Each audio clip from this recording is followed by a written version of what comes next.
On paper, it was a HMO. It got converted to 2 flats in 1998.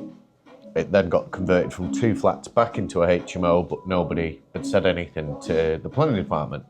So it then went to auction. I bought it as 2 flats that had been converted back to a HMO. I asked for retrospective planning. They were all nodding dogs at the start of it.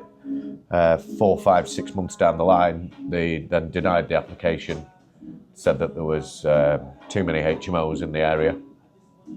It's not an Article 4 area. There's nothing to indicate that there's too many HMOs, apart from historic data that they did in the 90s. So then I applied for it to be a 4-bedroom house. So 2 flats to 4-bedroom house, which they then wanted to, towards the end of the process, they were like, we haven't found anything that we can deny the application on yet, was like the wording on it. I was like, well, why? Well, we're going to send it to a planning solicitor to see if we can deny this application to turn these 2 flats into a family home. But even though it's registered as 2 flats, when I saw it, it was 1 dwelling. Yeah, it's 1 dwelling to look at. And had been 1 dwelling and operating as a HMO previously. It had been licensed as a HMO when I bought it. I guess licence and planning are 2 different things. We've got one going through at the minute that is intended to be an office to resi, but an office to C4. We're going to go straight to HMO, so therefore we're going to go in for planning. But our mindset is that if we get knocked back on the planning, we just go from office to C3, which is a single dwelling, and then under permitted development move it to C4. So we still get the end result anyway, we're just looking to do it properly.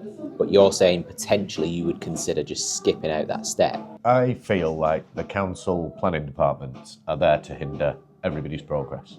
I think they need to be held up to account, really. I think as a group of property investors nationally, they need to be pressured, as well as our government, because it's beyond a joke.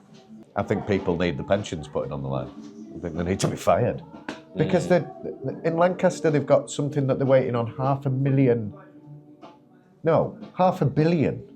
They want £500,000 to develop an area of Lancaster in one big go, which is just a ridiculous idea. The town isn't worth that. So why aren't we just developing little bits and bobs of it? Well, no, that's for this level of the plan.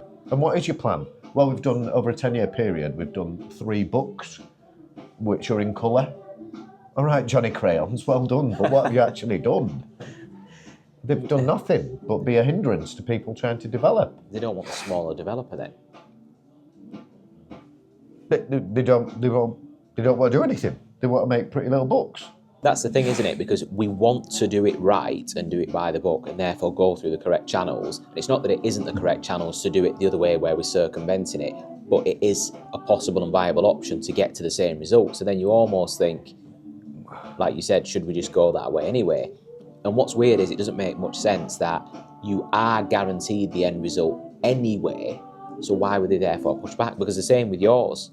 Yeah. Surely you can go from the flats to a single dwelling C3 to C4. Yeah.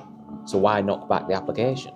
Well, that's on the second application. That's what they wanted to do. They knew that under permitted development, I'd be able to make it into HMO, and they didn't want a HMO. But I wanted this money yesterday because my planning's dragged out for 11 months. It's given me 1 month to get my money back to my investor, basically. Right. Okay. So they're now costing me money. The whole process has cost me a fortune, basically. On paper, the council have been paid, what?